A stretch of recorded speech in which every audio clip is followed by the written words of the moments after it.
So now finally, after talking about model equations for months, we're going to talk about the Navier-Stokes equations themselves in these last two videos. I think it's important to talk about model equations first, right? That's where you can understand things in depth. And then we're going to apply them to something more complex like a Navier-Stokes equations for which we even don't theoretically completely understand what's going on. So the best we can do is try to gain as much knowledge from model equations and then apply things to this more difficult equation. So I've written it in a certain form. There's multiple forms of the Navier-Stokes equations. Specifically, there's multiple ways of, and very also specifically for the weak statement, there's multiple ways at which you can write these two terms. So this first term originates from the divergence of U tensor product U multiplied by V and then a divergence theorem. But you could also use this term instead, and we tend to then write this in yet a slightly alternate form while taking into account the divergence-free constraint. Oh, that's not entirely true. But you can rewrite this, I would say actually always, but don't pin me down on that, as as U gradient U comma V. So that would be yet another way of writing this term. But I'll use this term because I think it shows most clearly how the nonlinearity acts and also how we have to take into account the fine scales in this nonlinearity. And then in regards to this second term, I sometimes have also used the symmetric gradient. And so let me also quickly readdress that. So the original statement kind of comes from mu divided by rho, right? That's mu of the divergence of 2 times the symmetric gradient of U. But if we take a look at what that says in index notation, then that is once more in vector notation, just to make clear what that means. Gradient U plus gradient U transpose. Yeah. So if we look at that in index notation, then we get, well, partial I of partial I uj plus partial j ui. This is the same thing as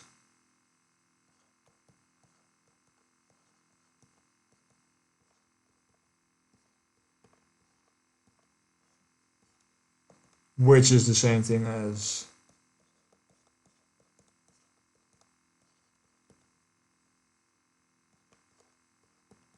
so I'm swapping the differential operators, and this is the divergence,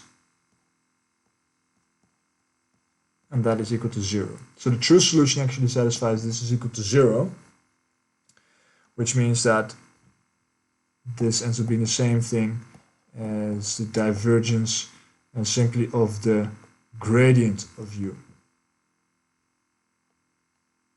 Yeah, so we either have this 2 in here and this symmetric gradient, or we don't have the 2 and we don't have a symmetric gradient. And also looking at the way that then shows up in the weak statement, we either have, like what we have right now, we do divergence theorem on this final result here, and you would get this one, or you would do the divergence theorem based on the original expression, and that gives you symmetric. You would have twice symmetric gradient of U, and then typically we also write symmetric gradient here. Yeah, so those are the same two things. I think I've used them interchangeably throughout the lectures. And actually, when I look back into my notes, I might have omitted this 2 when we talked about the Aushine equation.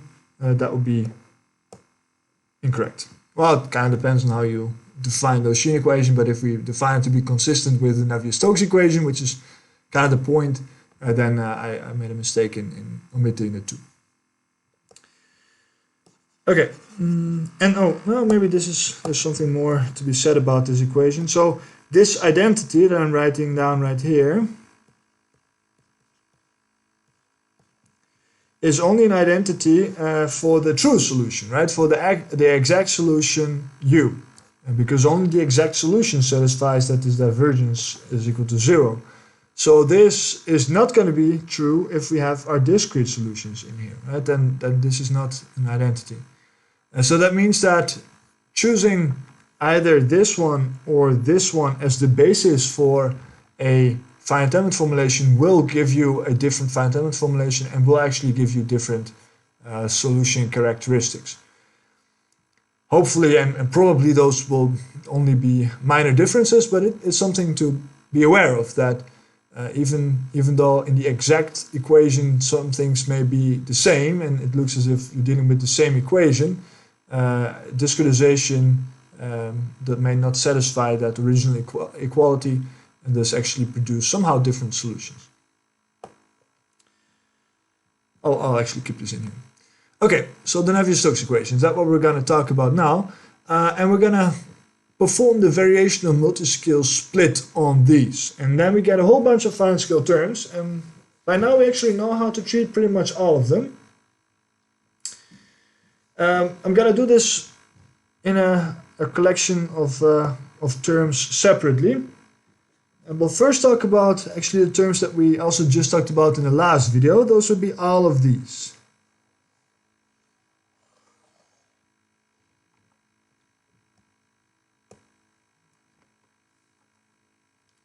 So we're going to perform a scale decomposition.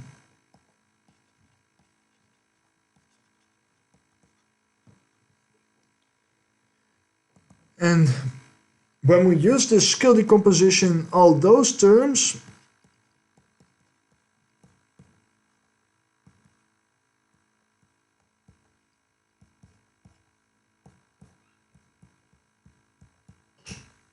those become, well, simply the discrete terms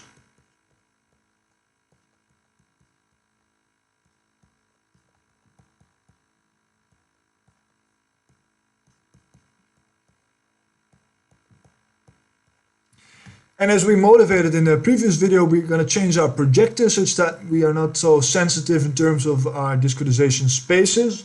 And by changing our projector, we actually then obtain 2 more terms in this this part of the equations, and then the LSIC term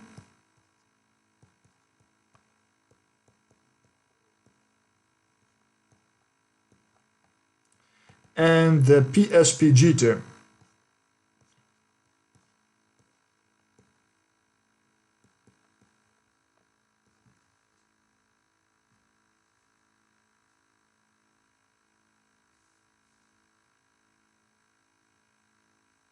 Good, okay. So that's how we scale decompose these last bunch of terms. And that at this point also means that we have fixed our projector. We have chosen the projector that we just motivated from the Stokes equation.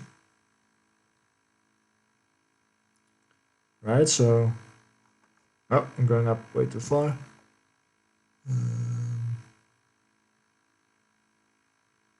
This projector, sorry, it's going to shift to the left. Yeah, this was the projector. So this was based on Galerkin orthogonality.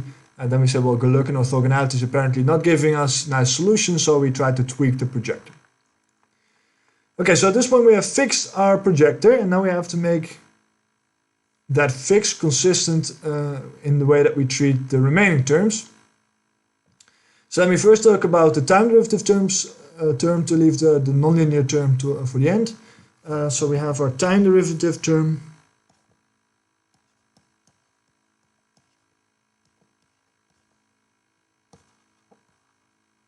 Well, that one should be relatively easy. We have our coarse scale time derivative and our fine scale time derivative.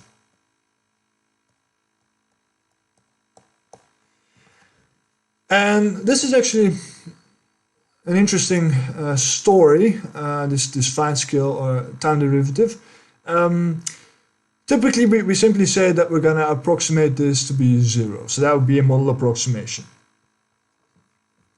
But you don't have to, and there's actually been quite a substantial amount of research in trying to approximate the fine scale time derivative as well, and trying to add a new modeling term in your Navier-Stokes finite element formulation that models this time derivative. I've seen work where they, at each Gauss point, so they keep a scalar variable, and then they use an ordinary differential equation as time progresses to have that scalar variable sort of capture this fine scale. So then at each Gauss point you would have a new equation to be solved. And there's much more research going on in this direction. So this is not a fixed body of literature. This is still growing and developing. But for what we're going to do today, I'll just assume this to be 0. What does that mean? That means that on average, if we average this d dt u prime weighted by v, which might either be constants or linears or maybe quadratic basis functions, then that has to be approximately 0. So that means that in space you would have fluctuations in terms of the derivative that should on average kind of cancel out. That's kind of the approximation that we're making here. Now that's not necessarily true, so it really is a model approximation. So we have these terms, we have this term, and then lastly, of course, the nonlinear term u, tensor product u with the gradient of v. So this one becomes a bit of a mess.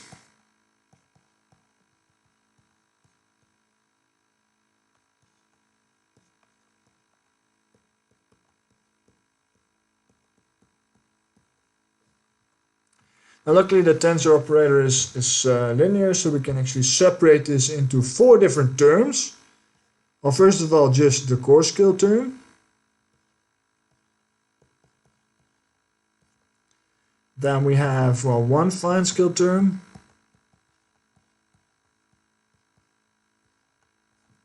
We have another fine scale term.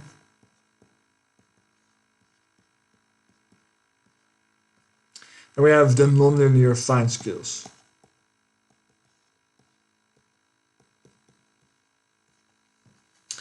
And these are pretty much precisely the terms that we find in classical turbulence modeling literature that is based on finite volume methods and have been developed for decades. And in those bodies of work, they refer to this completely fine scale nonlinear term as the Reynolds stress. And they refer to these as cross stresses. Yeah, so this would either originate from a Reynolds decomposition for the RANS approach to turbulence modeling. I think we talked about that very briefly in the lectures on turbulence and turbulence modeling. And if we use a sort of a filtering of our true solution, and that's how we would define a core scale solution, and we'd find that you would also get the filtering of the Navier-Stokes equations and thereby also these cross stresses. Yeah, so these are stresses that also occur for large eddy simulation. But now we're doing this in a very rigorous way. We have defined our core scale truly as a function that we can approximate by definition in our approximation space. We have this perfectly well-defined decomposition of the true solution in core scales and fine scales. So the way that we derive these cross stresses and Reynolds stresses is now, I would say, a much more rigorous line of reasoning. Now we're going to rewrite this a little bit. The way that a tensor would act on this second entry in the L2 inner product is simply with a dot product. So you can actually write this simply as UH, UH dot gradient of V. Focusing on the core scale equations here. So this is going to be the same thing. This is actually identically the same thing, irrespective of whether we're talking about coarse scales, fine scales, or whatever. This is a vector identity. So this would not actually make a difference whether you would implement the top or the bottom equation. That would be identically the same. But I like the way that it looks in the bottom, because that kind of shows that U is acting like an advective field, while it's also the solution itself, right? This looks like our typical phi, comma A gradient V, right? That's what we typically talk about when we discuss the advection equation. So if we try to do something similar for the remaining terms, well, then this one is relatively clear. You would get UH, comma U prime dot gradient VH.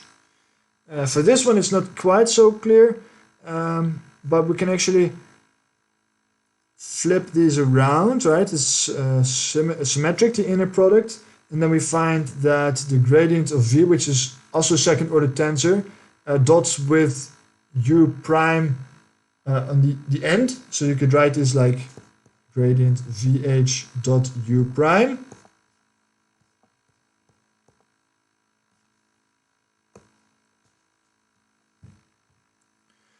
Or you could write it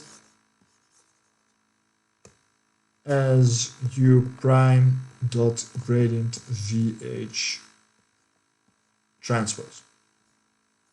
Now I like that a little better, because this is saying 2 times U prime times the symmetric gradient of VH. And lastly, we still have that that nonlinear term in the fine scales. Now I'm not going to try and write that into an advective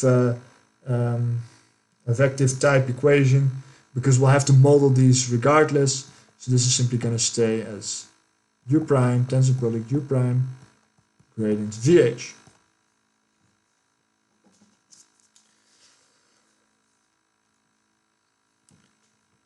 So now we have to proceed in the same way as for the SUPG, so the advective equation, the advective diffusion equations, and that means that we're going to substitute our fine scale models for each of these fine scale occurrences. And the approximation that we made, although a little simplified what I'm writing right now, is that U prime is going to be roughly equal to tau times the residual of the momentum equations.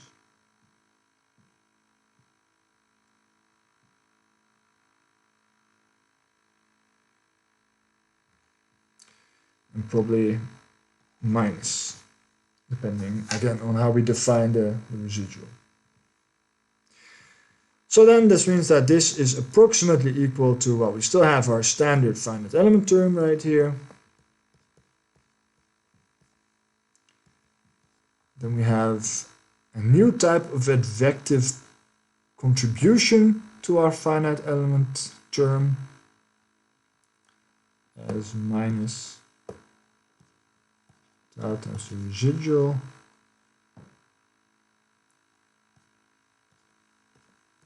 We'll also be a bit more specific about what are vectors.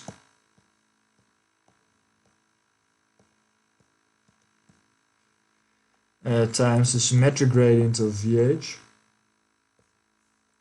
Plus, and I will just substitute that model in both slots of our nonlinear fine scale term, and we obtain tau residual m tensor product tau residual m.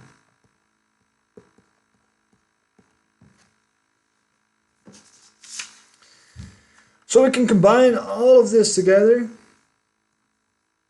and then we obtain now a multiscale finite element formulation of the Navier-Stokes equations as find UH PH in VH QH, let's not do that, such that for all VH QH in VH QH,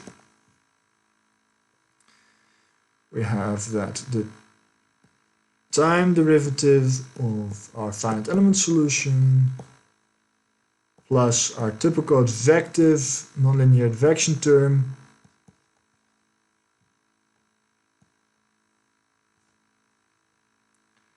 plus twice of UH, oh sorry, I decided to go with the minus.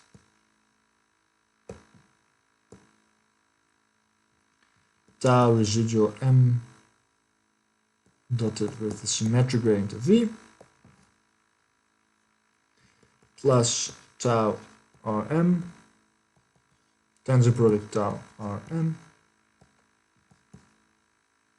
gradient of V plus, so this gets quite lengthy,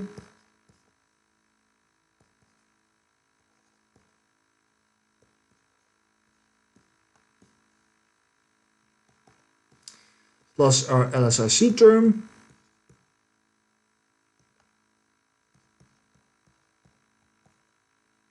plus finally our pressure term minus.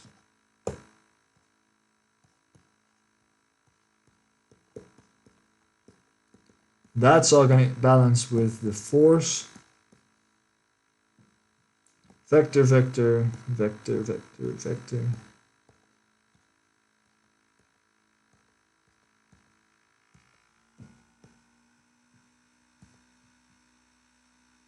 Good. And our momentum, or our mass conservation equation, now looks like beta times the residual, my gradient of QH, minus the divergence of UH, comma QH, is equal to 0. Yeah, so that would be a finite element formulation of the Navier-Stokes equations. Taking into account a specific projector such that we're relatively unconstrained in our velocity pressure pairs, having taken into account the turbulent effect of the nonlinear advective term, which actually shows up partly as a standard finite element advective term and partly as a, well, one of these, at least one of these in here, is going to be our typical SUPG term. Yeah, so from that perspective, SUPG is only one of the 3 terms that we would get in a turbulence model, right? So we have the second one in here due to the other part of the symmetric gradient, and we have this completely nonlinear term in here. So the SUPG stabilization is really just one part of a turbulence model. And then we had all these other parts that occur due to our choice of projector. Now I'm saying this is only one example of a finite element formulation of the Navier-Stokes equations. There's all kinds of approaches of doing this. We're trying to analytically model fine scales. You could also try to have nested finite element spaces in each element. And I'm sure there's many other approaches to doing this. Well, we also talked about being able to model the time-dependent fine scales with ODE, so you would have another term in there. Now, not everybody uses these two stabilization methods. You could also try to use appropriate pairs, right? So Taylor-Hood elements were one example. You can actually separate these equations into a third equation where you've separated the momentum equation into, I believe, something that involves the curl and something that does not, that involves everything but the curl. So there's a whole bunch of ways in which you could write these equations, and many of these will actually give you different approximation solutions, so different finite element solutions. But I think this is a formulation that kind of embodies everything that we've talked about in this class. All the stabilized methods, the relation with the fine scales and scale decomposition. And that's as I really like this formulation. It's also relatively easy to implement because it's all just variational. All terms are integral terms of coarse scale quantities, potentially weighted by certain parameters and with certain differential operators, but still they're just integral terms, and we don't have to introduce any strange tricks for scale decompositions or whatnot, or very special finite element spaces in order to make this work. The thing that would either make this work or not make this work would still be these choices of alpha and beta. and also a little bit the choice of tau. Well, the tau, that really depended now on the fine scales and the fine scale closure. So we had an explicit parameter for that. Actually, it gets a little bit more involved now that we also have a time derivative. Typically, we have one more term in that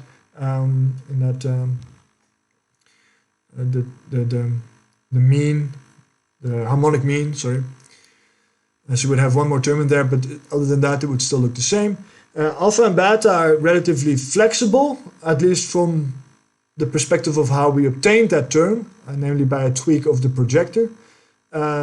We talked about these from the perspective of stabilized methods before, and then we said, well, it actually makes a lot of sense to choose tau, or to choose beta equal to tau, and then alpha, I believe, tau inverse, and there was probably still an h square in front of there, something like this.